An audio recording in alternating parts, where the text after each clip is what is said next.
안녕하세요. 날씨가 이제 아주 계속 무덥네요. 무더운 요즘 날씨에 어떻게 잘 견디시는지. 그래도 하여튼 신학교는 계속 진행됩니다. 참 신학교에 이렇게 오셔서 공부하시는 것이 또 여러분에게 새로운 도전이 될 수 있기를 간절히 바라고, 또 이렇게 찾아서 공부하시는 분들에게 하나님의 축복이 항상 넘치기를 저는 간절히 기도할 것입니다. 대단히 감사합니다. 자, 오늘은 이제 우리 가정신학교 20회의 이렇게 만남인데요. 아직까지 우리가 기독론에 대해서 이제 공부를 아직 하고 있습니다. 기독론이 이제, 요번 시간하고 다음 한 번 더 하면은 기독론을 마치지 않을까 싶어요. 이제 이번에 제가 이제 좀 다루고 싶은 주제는 그리스도의 3대 직무라고 하는 주제입니다. 우리 예수님이 가지고 계신 일하시는 일이 크게 세 가지를 분류해서 우리가 생각을 하는데, 이 3대 직무라고 하는 이런 주제를 가지고 좀 공부를 하려고 합니다. 그러니까 이번에는 이 3대 직무 중에 여기 보시면 우리 그리스도가 있죠. 그리고 여기 왕이라고 써 있고, 여기 제사장이라고 써 있고, 선지자라고 써 있습니다. 그러니까 우리 그리스도가 3대 직무라고 하는 것은 왕의 직무가 있고, 제사장의 직무가 있고, 선지자의 직무, 이 세 개를 이렇게 가지시고 일을 하셨구나라고 하는 사실을 이렇게 도표로서 이렇게 이제 표현을 했어요. 이런 걸 보시면 알 수가 있죠.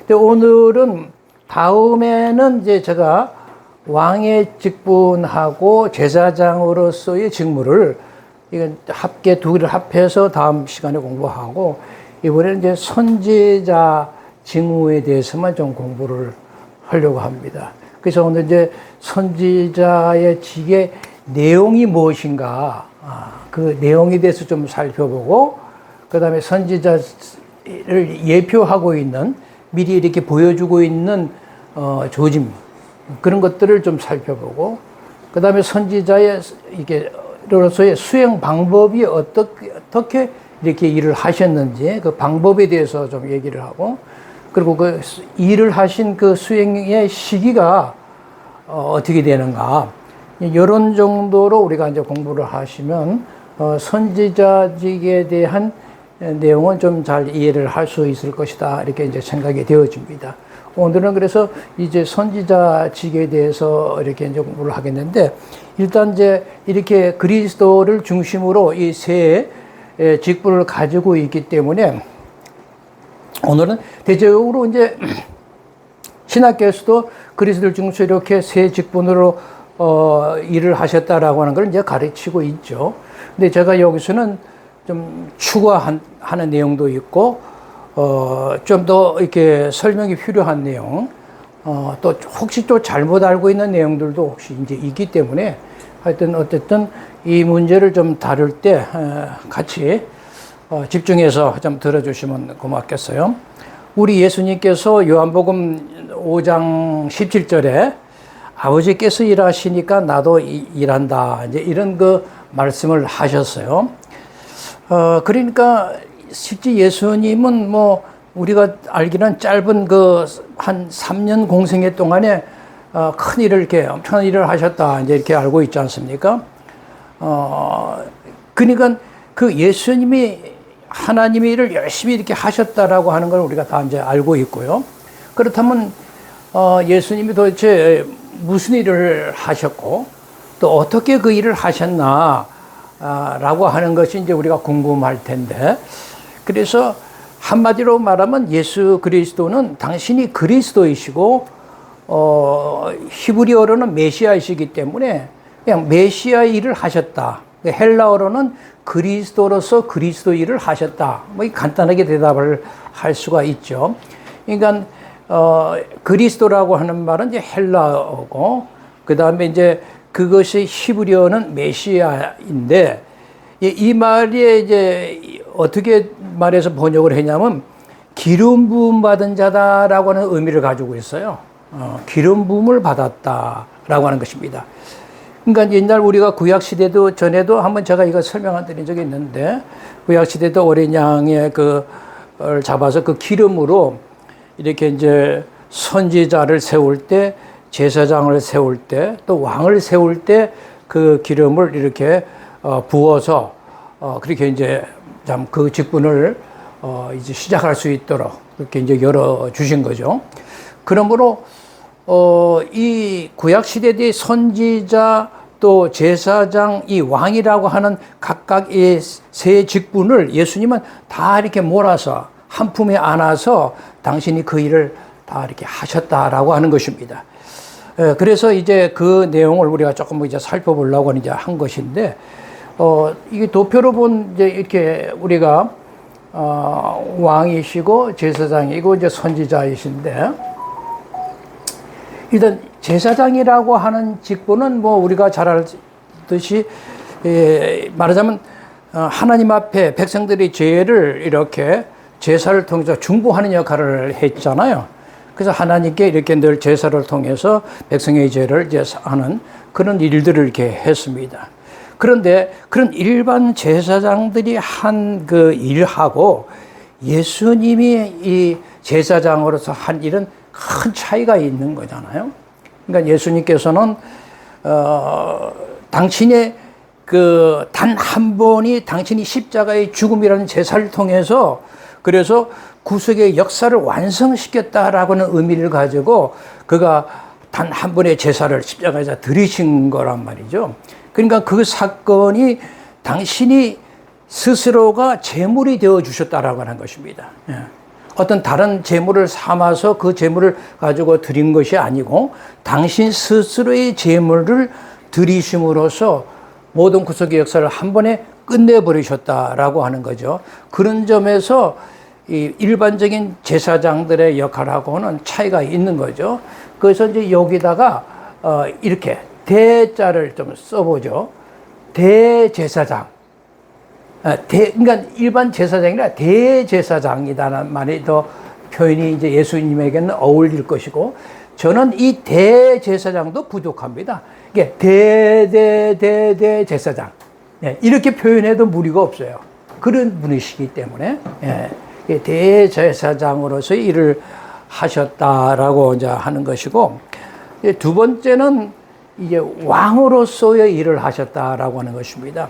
그러니까 여러분 잘 아시는 그 왕은 이제 각 지역마다 이렇게 이제 그 왕들이 있어서 자기가 맡은 지역들을 이제 통치하고, 그리고 통치자로서 그 지역을 자기가 보존하는 그런 이제 역할들을 해야 되는데, 그게 이제 왕들이 가지고 있는 뭐 역할 아니겠어요? 그런데 예수님 같은 경우는 우주 만물을 창조하신 창조주로서 우주 만물 전체를 통치하는 통치자셨다라고 하는 것을 성경이 우리에게 말씀하고 있단 말이죠. 그러니까 통치의 영역 공간이 다른 거죠. 어떤 일반 왕들처럼 자기에 주어진 작은 영역에 뭐 왕으로서 통치하고 보존하는 이런 수준이 아니라 우주 만물 모든 하늘 아래, 하늘 위에, 하늘 아래 모든 하여튼 이 우주 만물에 를 이렇게 지으시고 그걸 통치하시는 통치자이시고 그것을 계속 보존하시는 일을 하시고 계셨다라고 하는 것이거든요. 그래서 그분이 하신 일은 일반적인 그런 왕들의 그런 사역하고는 또 다른 거죠. 거기다가 특별성이 하나 더 이제 플러스 된 것이 뭐냐면 그 영적인 통치가 또 그분에게 있어요. 영적인 통치.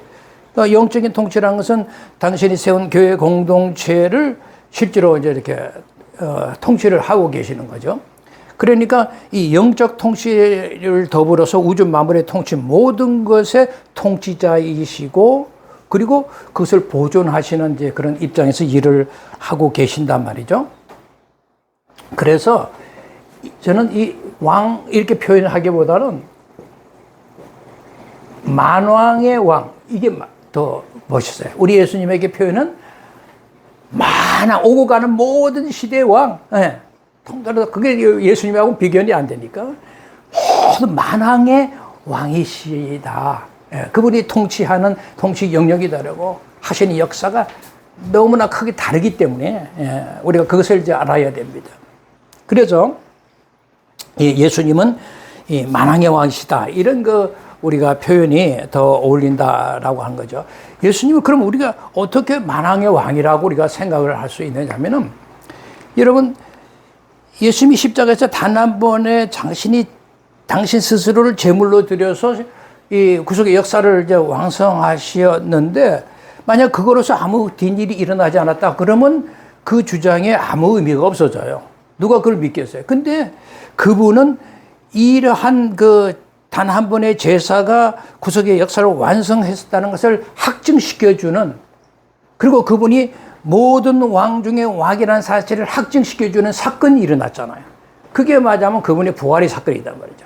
그분이 당신의 육신을 근거로 한, 몸을 근거로 한 새로운 육체적 생명, 부활체의 몸으로 다시 살아나셨다라고 하는 그 놀라운 일, 그것은 인류 역사에 전무후무한 일이잖아요. 뭐 있을 수 없는 이제 일이 일어난 거죠. 그래서 그분은 그렇게 부활을 하시고 제자들과 함께 이렇게 한 40일 이렇게 같이 이렇게 있다가, 그리고 이제 결국 이제 승천해 가신단 말이죠. 그가 승천하셨다라고 하는 것은 이제 그가 만왕의 왕으로서의 자리를 등극하는 그런 선언이다라고 보시면 돼요. 그러니까 예수님이 부활하시고 승천하셨다라고 하는 의미를 항상 여러분이 기억해야 할 것은, 그분이 그냥 부활하시고 승천하셨어.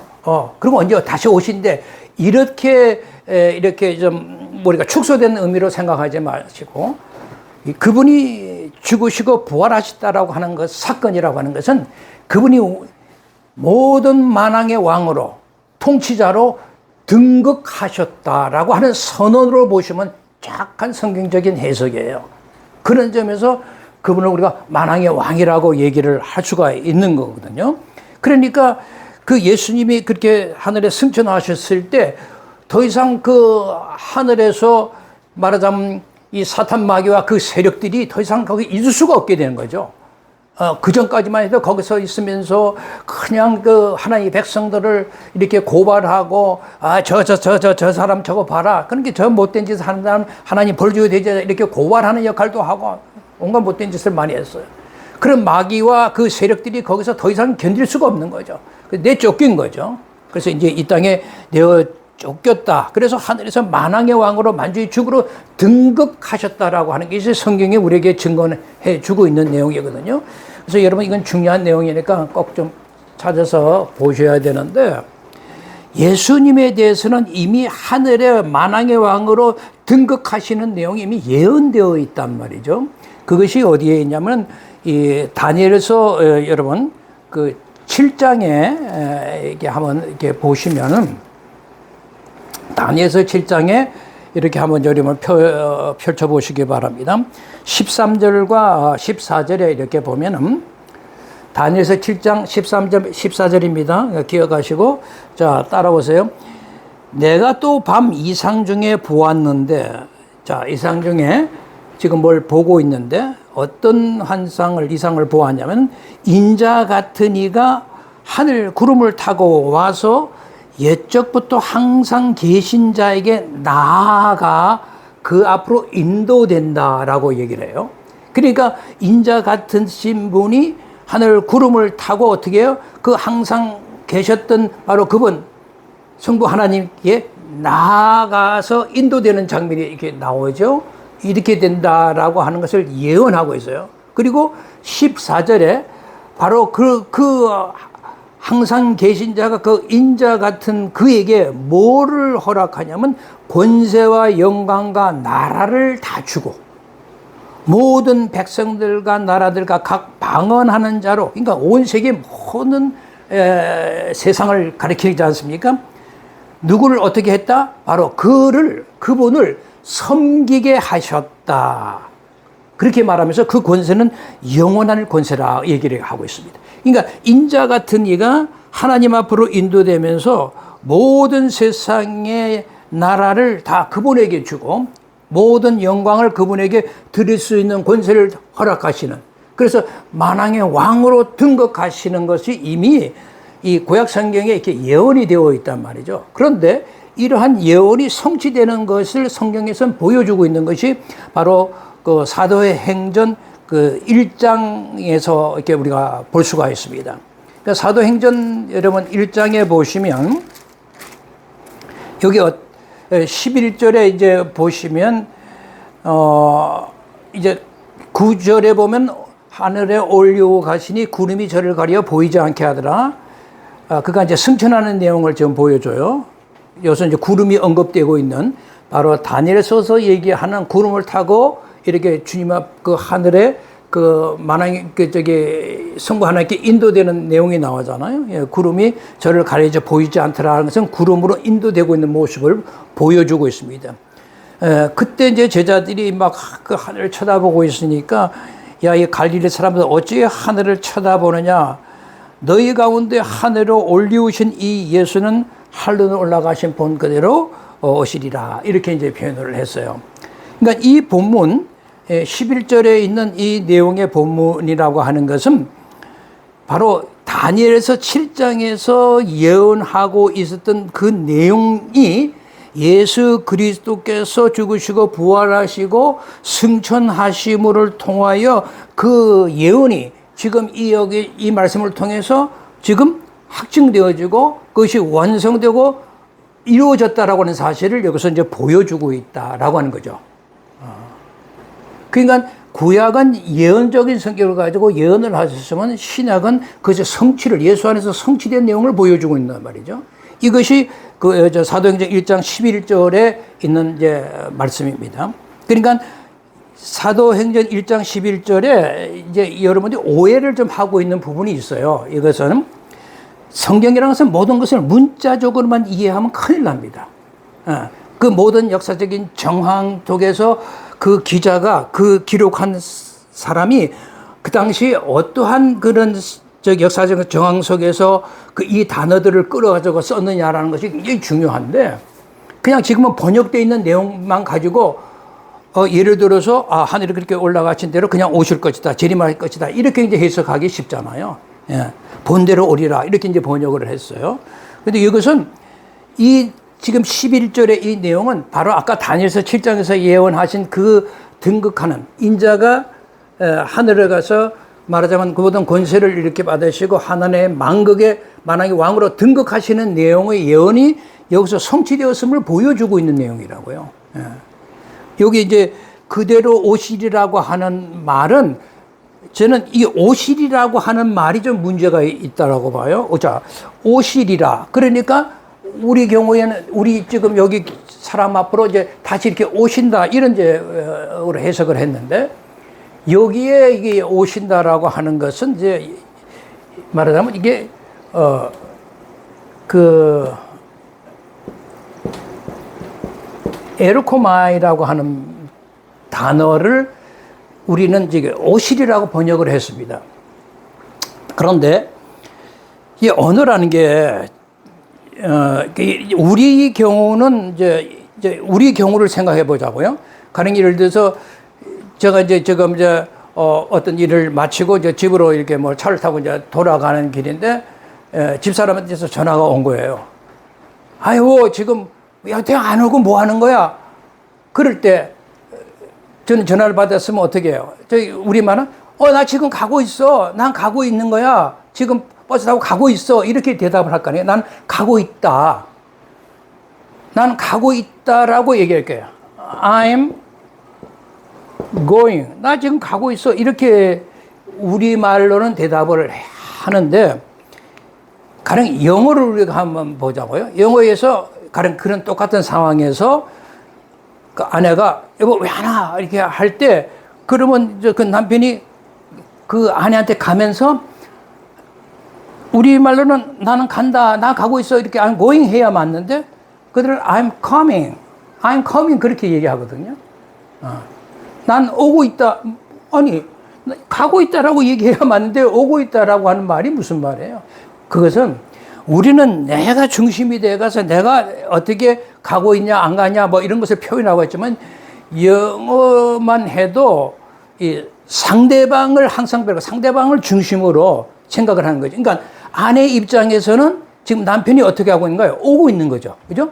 그러니까 그러니까 내가 오고 있다라고 하는 말 자체가 그 아내에게 오고 있다라는 의미를 담아서 얘기를 하는 거예요. 그러니까 I'm going 그러지 않고 I'm coming 그런다고요.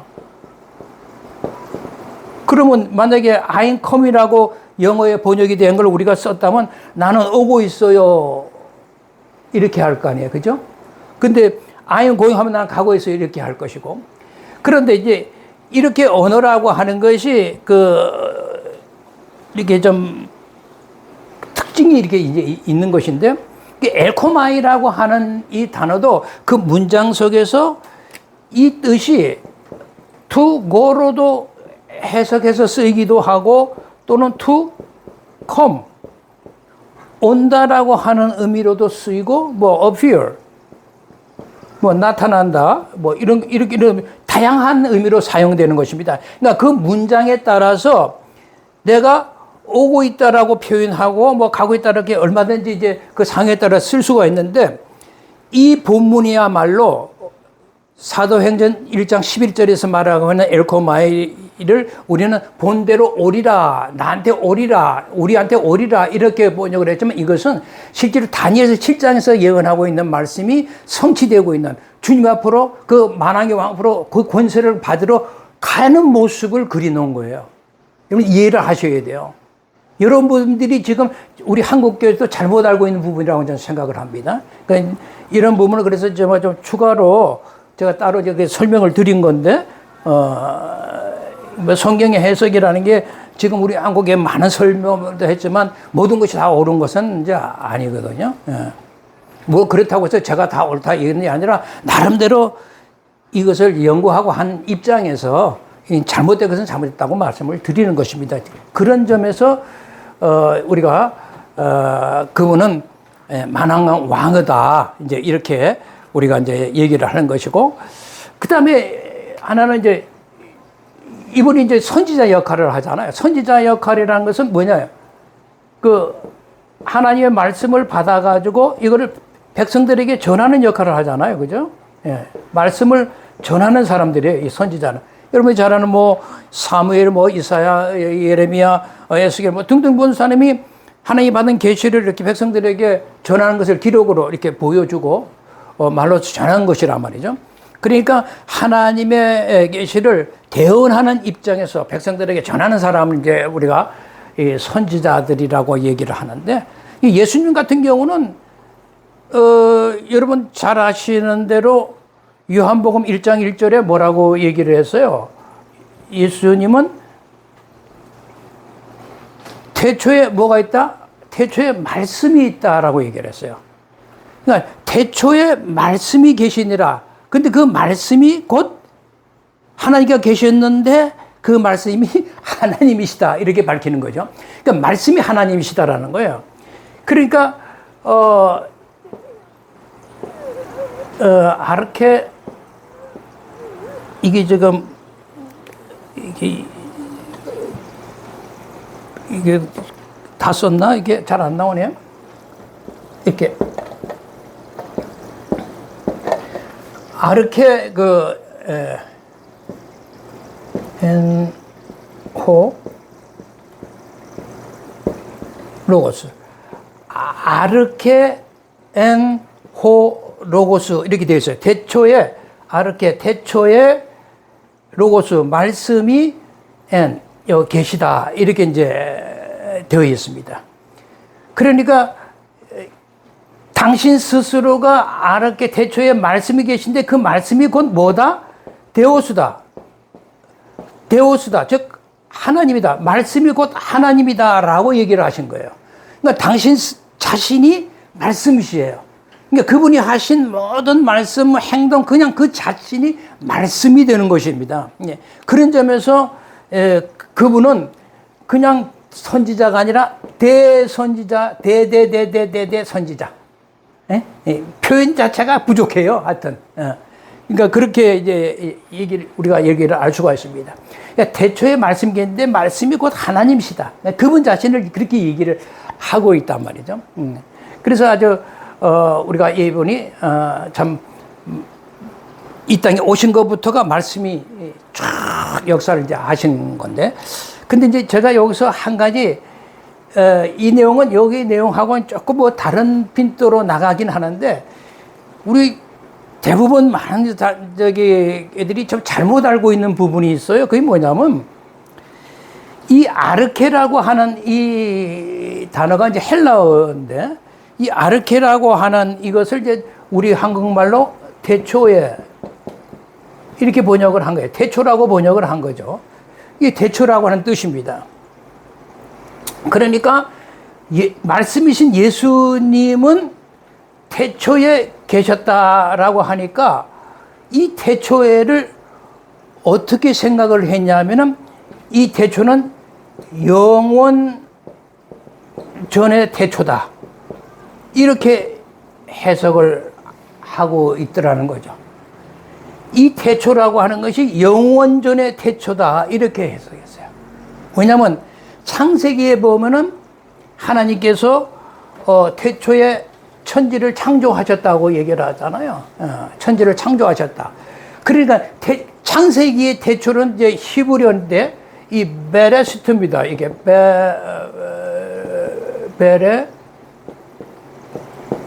베레시트. 이 베레시트라고 하는 히브리어는 우리가 이제 우리말로 번역하면 이 태초란 말이죠. 이게 베레시트, 태초라고 번역을 했고, 요한복음에서는 이제 헬라어니까 아르케라고 해서 태초라고 번역을 했어요.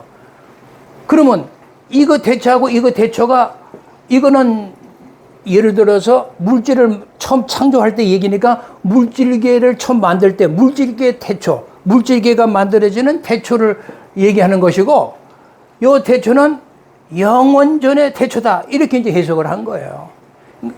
그렇다면 이 태초하고 이 태초가 그러면 뭐냐는 거죠. 다른 거. 이게 영원 전의 태초라는 말이 있을 수 있는 거예요. 영원이라는 그 단어 속에. 그러니까 태초라고 하는 이 의미는 이것은 여자적으로 똑같은 의미예요. 그냥 똑같은 태초란 말이죠. 그러니까 물질을 창조하실 때 태초가 있을 거 아니에요? 태초가 있는데 요 태초는 베레시트나 여기 아르케나 똑같은 의미란 말이죠. 여자적으로 똑같은 거죠. 그런데 여기 아까 얘기를 들을 때 여기에 보면 아르케 엔 그랬잖아요. 엔. 여기 엔이라고 하는 단어가 뭐냐면 말하자면 이게 이제 우리 영어로는 이제 was 이게 과거형으로 이렇게 번역을 했는데, 그러니까 말씀이 있었다는 거예요. 말씀이 있었다라고 하는 것인데, 실제로 이 n이라고 하는 단어는요 뭐냐면 미완료 과거 시제를 가리킵니다. 그러니까 헬라어로 미완료 과거 시대는 과거 진행형을 얘기하는 거예요. 과거 진행형. 그러니까 제가 이 본문을 어떻게 해석해야 되냐 하면은 태초에 말씀이 계시니라 이렇게 번역되면은 지금식으로 뭐 이것은 영원전의 태초니 이렇게 잘못된 해석이 나올 수가 있어요. 그러니까 그게 아니라 태초는 이 태초인데 이미 벌써 이 단어 자체가 미완료 과거 진행형이니까 이미 말씀은 계시고 있었다는 거예요. 그러니까 태초에 말씀은 계시고 있은 거예요. 쭉쭉 그냥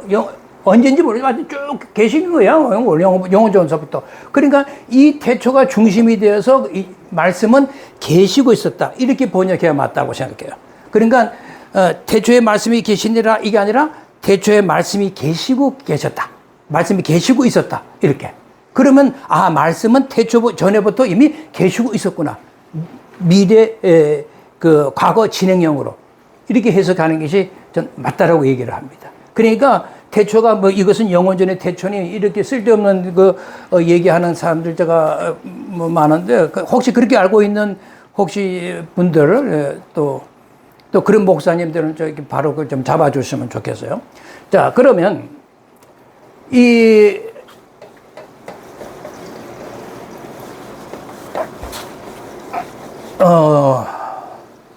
선지자직의 이제 내용을 부터 한번 보죠. 내용, 예표, 방법, 시기, 뭐 짧게 할 거니까요. 그러니까 선지자라고 하는 것은 때로는 우리가 뭐 선견자다, 예언자다 이렇게도 우리가 이제 부르는데, 이제 그런 말을 들을 때 딱 보면 선지자는 뭐 이렇게 날마다 장래 일을 이렇게 내다보면서 예언하는 사람, 그렇게 꼭 무속의 무당처럼 생각하기 쉬운데 성경에서 말하는 선지자는 그런 의미가 아닙니다. 그러니까 장래일을 뭐 얘기하는 그런 거 사람이라기보다는 선지자는 오히려 당시 직면하고 있는 현재 일에 대해서 오히려 권면하고 위로하고 교훈한 일에 더 역할을 많이 했습니다. 그러니까 그 당시 우리 성경에서의 선지자들은 있어서 중요한 자기 역할은 미래 사건을 이렇게 뭐 한 이것보다는 하나님들 당시 살아있게 증거하는 것이 아주 중요했어요. 그들에게는. 그래서 선지자는 하나님의 뜻을 어떻게든지 하나님의 백성에게 잘 전달해 주는 역할, 예, 그렇게 하나님의 보내심을 받은 자로서 그 역할을 잘 감당하는 그 일이 이제 그 당시에 이 선지자들의 이제 역할이었다. 그렇게 여러분 생각하시면 일반적으로 생각하는 뭐 예언자, 뭐 선지자 그런 의미하고 다르다는 것을 이제 알 수가 있죠. 그러니까 하나님과 사람 사이에서 하나님을 우리가 뭐 직접 만날 수가 없으니까 그런 중보자 역할로서 이렇게 그 역할을 한 사람들이란 말이죠. 그렇기 때문에 선지자들은 대개 이제 이렇게 위로하든지 뭐 축복 이렇게 하는 내용보다는 오히려 책망하고 징계하는 그런 예고들을 많이 하잖아요. 그래서 그 당시 선지자들을 사람들이 되게 싫어했어요. 선지자를 그냥 잡아다가 죽이고 욕하고 비웃고 이런 일들이 굉장히 많이 있었거든요. 그러니까 선지자들이 사람들에게 환영받지 못하는 거예요. 왜냐하면 책망 징계하는 걸 좋아할 사람은 세상에 아무도 없더라고요. 옛세대나 지금이나 할 것 없이 책망받았고 징계하면 싫은 거예요. 왜냐하면 지가 잘못한 것은 보지 못하고 지 잘못한 걸 지적하는 것은 그냥 그걸 못 견뎌하는 거죠. 이런 인간이 못된 그런 심성이 그런 죄악 속에서 태어난 거란 말이죠. 그러니까 그럼에도 불구하고 선지자는 나쁜 것은 나빠. 야, 이마 책망하는 거죠. 적당하게 두리뭉실 넘어가는 이런 게 없는 거죠. 쫙하게 하나님 말씀으로 책망을 하는 거예요. 그래서 바벨론 포로로 잡혀가고 막 그러지 않습니까? 근데 이제 선지자는 이제 대체적으로 두 가지 이제 요소가 있다고 생각하시면 되는데, 먼저는 이제 좀 수동적인 요소가 있어요. 수동적인 요소는 뭐냐면, 자기가 뭘 이렇게 전하려면 뭔가 하나님으로부터 받은 게 있어야 될 거 아니에요. 그죠? 하나님으로부터 하나님의 뜻을 이렇게 전달받는 그런 수동적인 요소가 항상 이렇게 있는 겁니다. 근데 그 당시 이제 그 선지자들은, 보통 뭐 음성으로 들었다고 뭐 이렇게 주장하는 사람도 있고, 때로는 환상으로, 때로는 꿈으로 이렇게 여러 가지 형태로 뭐 하나님의 그런 그 뜻을 이제 전하는 그런 것을 우리가 구약에서 많이 이제 읽게 되는데, 그러니까 왜 그렇게 하셨느냐? 왜냐하면 그 당시까지만 해도 이 기록된 말하자면 이게 완성된 성경이 없었어요. 그렇지? 예? 성경에 완성된 성경은 계속 지금도 계시는 진행 중에 있었지 완성된 것으로 존재하고 있지 않았기 때문에 계시는 계속 그냥 그 당시는 그런 방법으로 이렇게 나타나고 있었던 것이죠. 그런 수동적인 요소가 있는가 하면 또 하나는 이제 능동적인 요소가 있는 거죠. 그건 뭐냐면 받은 뜻을 그냥 감추고 있고 가만히 있으면 어떻게 되겠어요? 그건 안 되잖아요.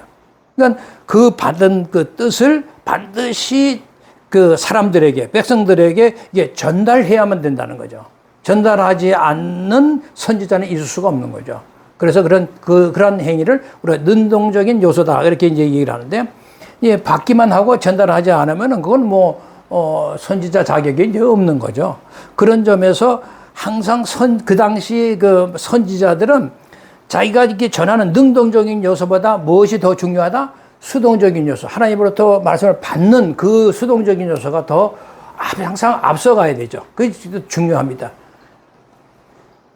그러니까 그 순서는 바뀌면 안 되는 거예요. 자기가 말이지 하나님 때 받지도 않았는데 받은 것처럼 막 전한 거나, 옛날에 우리 그 12주 이상 목사들이 기도한 거 하면 지가 마치 맨날 계시받은 것처럼 떠들고 그랬거든요. 그런 거기 때문에 교회가 망하고 기독교가 무너지는 거거든요. 하나님들을 받지도 않았는데 받은 것처럼 꾸며대고 하는 일. 또, 근데 진짜로 하나님께 받았는데 또 전하지 않으면 그것도 이제 거짓 선지자의 역할이니까.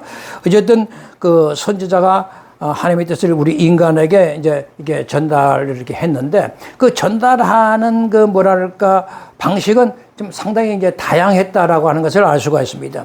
때로는 이제 말로도 이렇게 했고, 때로는 글을 써서 전하기도 했고, 때로는 상징적인 행동을 통해서 전달을 하기도 해요. 그건 좀 특이한 방법인데, 호시아 선지자가 이제 그랬거든요. 호시아 선지를 보시면 호시아 선지자가 이제 어떻게 기록을 하고 있냐면 여호와 하나님을 이제 이게 떠나서 가나안 다산 신을 이렇게 막 섬기던 이스라엘 백성들을 이렇게 바라보면서 그들에게 어떻게 표현하냐면 마치 그 남편을 있는데 음탕하는 짓을 하는 음행한 그런 여인으로 은유적으로 표현을 해요. 그러니까 범죄한 이스라엘을 음행한 여인으로 이제 표현을 한단 말이죠. 그래서 호세아가 마치 자기가 이 음부된 그런 여인에게 찾아가서 돈을 주고 그걸 사오는 그 아내 있잖아요. 아내가 타락해서 이렇게 나갔을 때 그 아내를 야단치고 막 징계를 하고 싶은데 내 아내니까 가서 그 음부된 여인을 돈을 주고 이렇게 빼내서 사오는 그런 얘기를 하잖아요. 그러니까 하나님이 지금 그렇게 하신다는 거죠.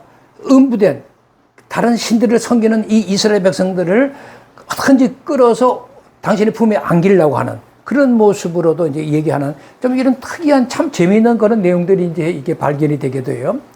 그래서 선지자는 자기들이 처한 상황에 따라서 그 임무를 다양하게 이렇게 했는데 그러나 그들이 그 선지자로서의 임무에 궁극적인 목표가 있는 거죠. 그것은 한결같아야 돼요. 그것은 바로 그리스도 안에서 이루어질 이 선민의 영적인 이스라엘의 유익, 구원을 위한 것이어야만 된다라고 하는 것입니다. 그게 오늘날도 우리 그리스도의 공동체를 위한 것임을 우리는 확증하고 있잖아요. 자, 그러면 이제 두 번째로 선지자적의 예표, 미리 보여주는 어떤 조짐들을 한번 살펴보죠. 그러니까 선지자적인 예수 그리스도의 그런 선지자직으로서의 예표는 이미 모세 때부터 드러나요.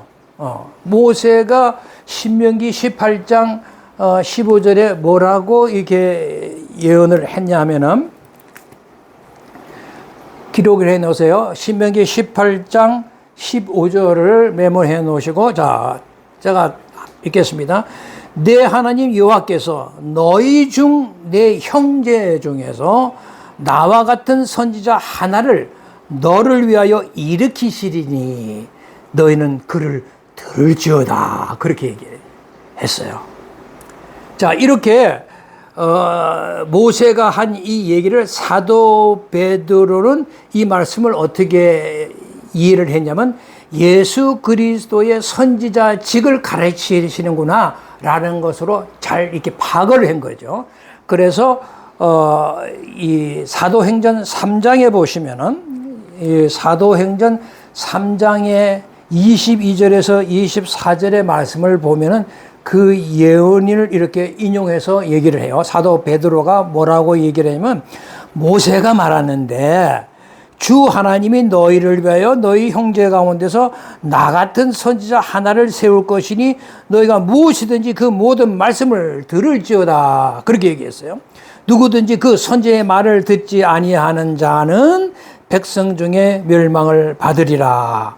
또한 사무엘 때부터 오므로 말한 모든 선지자도 바로 이때를 가리켜 말하였다라고 바로 얘기를 하고 있어요. 그러니까 사도 베드로가 바로 이 모세가 얘기했던 나와 같은 선지자 하나가 바로 예수 그리스도를 가리키고 예수 그리스도 선지자직을 얘기하는 것이구나라고 하는 것을 이렇게 확증해 주고 있단 말이죠. 그러니까 예수님께서도 자기 고향에 갔을 때 사람들이 저거 목수 아드냐 이러면서 막 배척하고 그랬잖아요. 그럴 때 당신이 자기 자신을 뭐라고 하냐면 야 선지자는 고향에서 이렇게 한양을 받지 못해 이런 말씀을 하시고 당신 스스로가 나가 선지자라고 이렇게 표현을 한단 말이죠. 그런데 여기서 우리가 생각해야 할 것은 그렇다면 이제 어쨌든 우리 그리스도의 선지자직은 다른 일반의 선지자와는 분명히 차이가 있잖아요. 엄청난 차이가 이제 있는 것인데, 왜냐하면 예수 그리스도의 선지자에게서는 가령 수동적인 요소가 필요할까요? 안 필요할까요? 아까 구약의 모든 선지자들은 그런 수동적인 요소가 더 능동적인 요소보다 중요하다고 얘기했잖아요. 하나님의 말씀을 받는 것부터 중요하잖아요. 근데 예수님 경우는 그런 수동적인 요소가 필요할까요? 필요하지 않을까요? 전혀 필요하지가 않지요. 네. 그냥 당신은 그냥 당신이 가진 뜻을 능동적으로 전하기만 하면 되는 거예요. 당신이 그냥 계시고 말씀이시니까 말이죠. 그리고 항상 그가 가서 전도할 때는 항상 자기 자신이 다스릴 하나님의 나라를 중심으로 해서 항상 전하고 다니셨으니까요. 그러니까 우리가 구약 성경의 모세로부터 비롯한 모든 그 나오는 그 선지자들이라고 하는 것은 다 그리스도 예수를 예표한다라고 보시면 되는 거예요. 그 예표한 것이 실제로 그리스도가 이 땅에 오심으로써 그 실체가 드러났다라고 여러분 깨달으시면 되는 거죠. 예수 그리스도는 실체세요. 다른 모든 것은 예표라고 할 때 이분은 그 예표가 실제로 실행된, 완성된 실제로 나타나셨다라고 하는 것입니다. 그래서 항상 예수님은 좀 이렇게 여러 말씀을 통해서 이런 다른 선지자들과 차별성을 두시는 그런 그 메시지들이 많이 있습니다.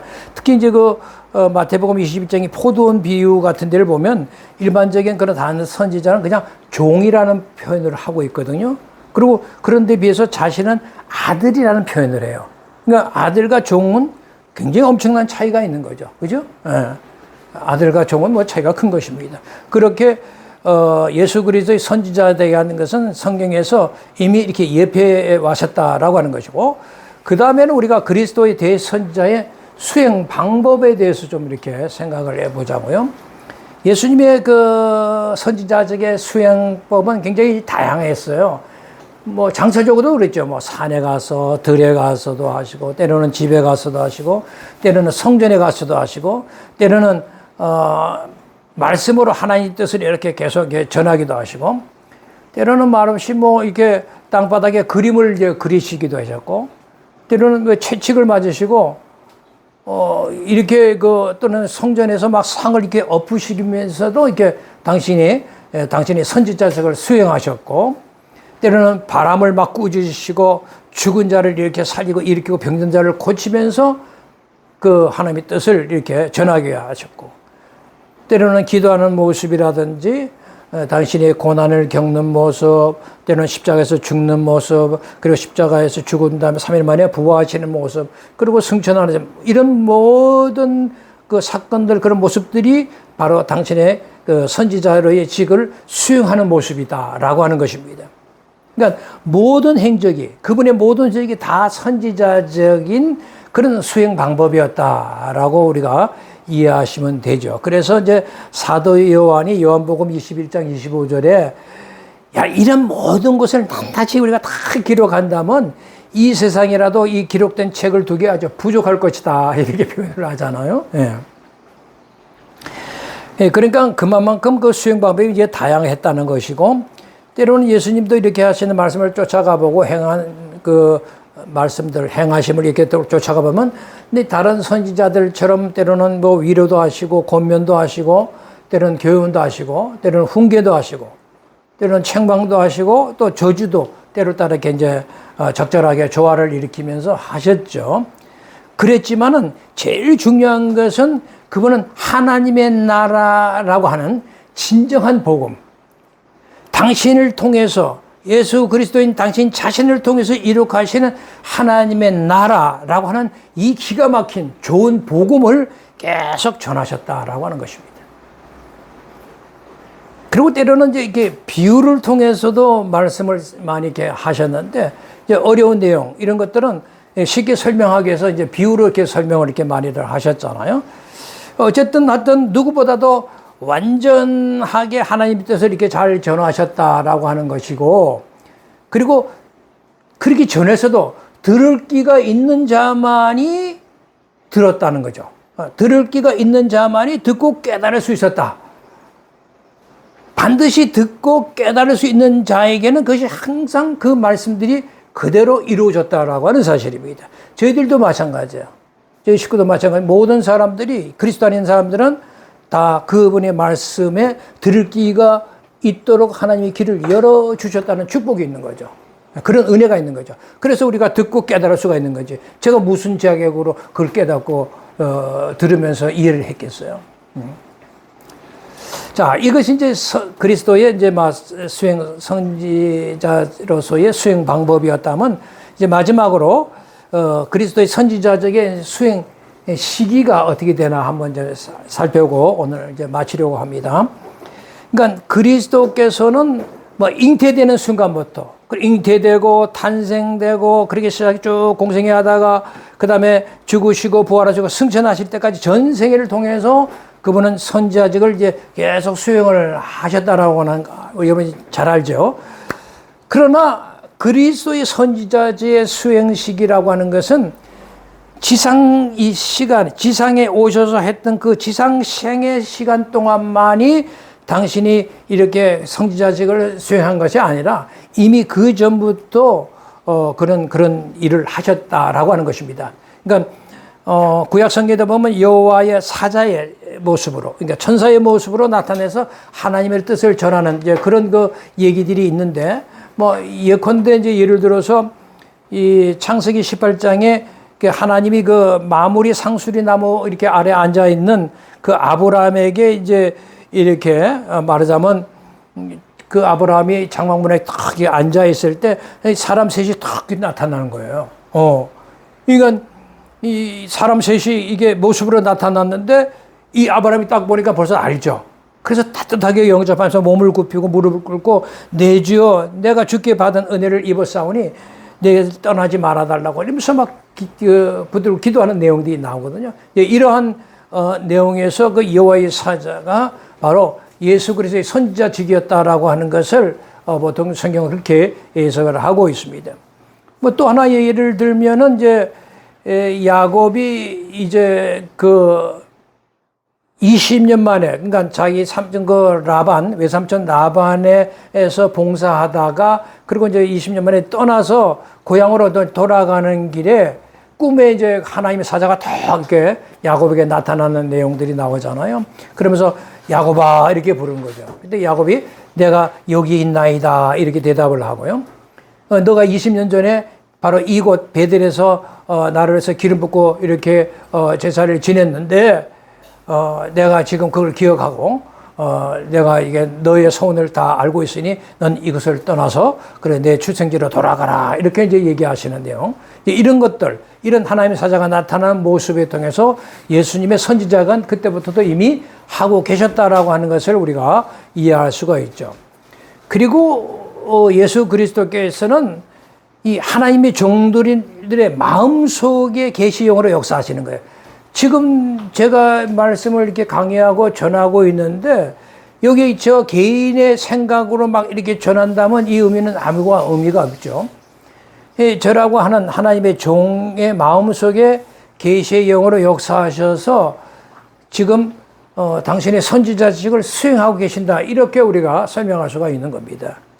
그래서 사도 베드로가 그러한 사실을 가리켜서 베드로전서 1장 10절과 11절에 이렇게 이제 설명을 하고 있는 내용이 나오는데요. 보면은 베드로전서 1장 10절과 11절에 이 구원에 대하여는 너에게 임할 은혜를 예언하던 선지자들이 연구하고 부지런히 살펴서 자기 속에 그 선지자들의 마음 속에 계신 그리스도의 영이 그 받으실 고난과 후에 얻으실 영광을 미리 증거하였다라는 거죠. 그러니까 예언하고 있던 이런 선지자들이 연구하고 이렇게 부지런히 살필 때 그 속에 계신 그리스도의 영이 역사하셨다라는 것이잖아요.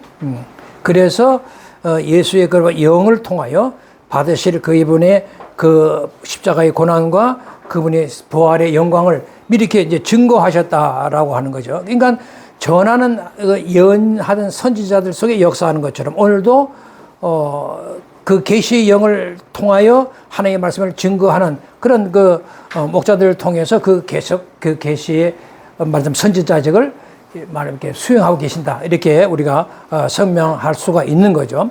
그러니까 2000년 기독교의 공동체의 역사 속에서 하던 성령을 통한 말씀에 대한 조명은 계속 되어 왔거든요. 그리고 현재도 뭐 전도자나 목회자들이나 때로는 특별한 성도들의 복음 사역 전도를 통해서 현재도 우리 그리스도께서 선지자식을 이제 수용하고 계신다. 그런 수단으로도 지금 사용하고 있다라고 하는 거죠. 그러니까 계속 누구를 통해서라도 계시는 계속해서 이렇게 증거되고 있는 거죠. 말씀이라는 완성된 계시를 우리에게 주시고 그 말씀을 가지고 해석 이렇게 하면서 전하면서 계속 그 선지자적은 계속 지금도 수행되고 있다. 그러니까 우리가 부지런히 복음을 전파할 그런 목적이, 그런 이유가, 또는 주의 종들이 이 외치는 말씀에게 사람들이 신중하게 귀를 기울여야 할 이유가 바로 여기 있는 거죠. 물론 여기 주의 종이 외치는 말씀할 때 주의 종이라고 하는 사람들은 주님이 정정 인정하실 그런 그 주의 종, 주님이 진짜 사용하는 주의 종들을 가리키는 거지 아무나 다 주의 종이라고 얘기하는 것은 아니에요. 그런 이유로 우리 그리스도께서 하나님의 우편에 계시는 지금도 선지자직을 조금도 수행하고 계신다, 이렇게 말씀드릴 수가 있는 겁니다. 그러나 그럼에도 불구하고 우리가 지금 가만히 생각해보면 하여튼 우리는 비유로 알려지거나 또는 뭐 감춰진 일이 진리 모든 것을 다 우리가 어떻게 안다라고 말할 수가 있겠어요. 예. 여전히 아직도 희미하고 애매하고 이해하는 애매한 것들 뭐 이런 것들이 이제 아직도 있죠. 모든 것이 다 완전하다고 볼 수가 없잖아요. 그리고 여전히 우리에게는 많은 장애물들이 있습니다.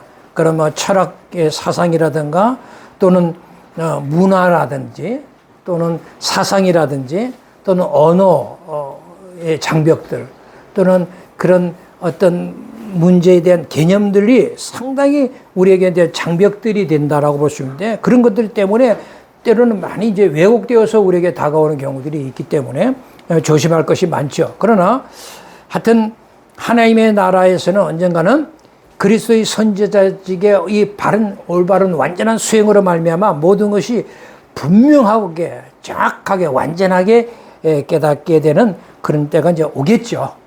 우리는 오늘 그 시대를 위해서 열심히 준비하고 연구하고 부족하더라도 같은 완전한 그런 그 뜻을 깨달으려고 노력하는 그런 자세가 굉장히 이제 우리 목회자들에게 중요하다라고 얘기해 봅니다. 그래서 사도 바울이 얘기하기를 이제는 우리가 거울로 보는 것처럼 좀 희미해요. 그러나 그때가 되면은 얼굴을 대하는 것처럼 이제 분명하다는 거죠. 지금 이제는 좀 부분적으로 이렇게 우리가 알겠지만 그때 되면 주께서 나를 아시는 것처럼 온전하게 우리도 알게 될 거다. 이제 그런 얘기를 사도 바울이 이제 우리에게 전한 것입니다. 이처럼 예수님의 수행기라는 것은 이미 이 땅에 오시기 전부터 시작해서 지금까지 당신의 종들로서도 지금 계속 진행되고 있다라고 하는 것이 보니까 그 수행 시기는 끝이 없네요. 그죠? 이것이 예수 그리스도의 3대 직무 중에 선지자 직업으로서의 우리가 수행 시기구나 라고 하는 것을 깨닫게 됩니다. 오늘은 여기까지 이 강의를 이제 마치도록 하고 다음 시간엔 만왕의 왕에 대해서 또 이렇게 공부할 거고 또 제사장에 대한 문제 또 이렇게 좀 공부함으로써 우리 기독론을 마치도록 하겠습니다. 오늘 강의를 마치도록 하겠습니다. 대단히 감사합니다. 다음 만나겠습니다.